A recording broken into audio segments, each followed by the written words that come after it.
Konnichiwa mga kapamorma. Ilang taon din, nagkita ulit kami. Mga tomodachi nating Indonesia na magbabakal mga kapamorma. Nag-otoshi sepa na rin kami. Ito yung paghulog ng sepa dito sa Hariroko mga kapamorma.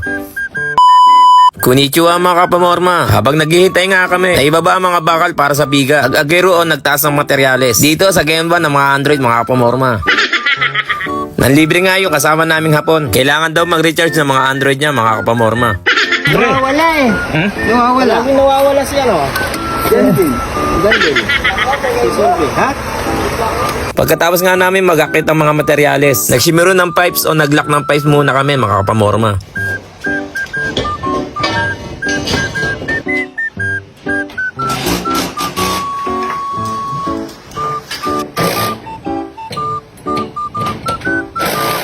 Halos 5 o 4 na taon. Nagkita-kita ulit kami mga pamorma. Mga tomodachi natin na taking sang. Tinawag na nga kami ni Foreman ay naibaba na nga raw yung mga bakal para sa biga. Ganito nga pala ang trabaho ng pag-otoshi sepa mga pamorma. Ipapasok mo lang yung sepa na may kasamang nut dito sa Hariroko kung tawagin. Itutulak mo lang ng kahoy pababa doon sa magkabilang gilid mga pamorma hanggang umabot sa dulo para mag-lock.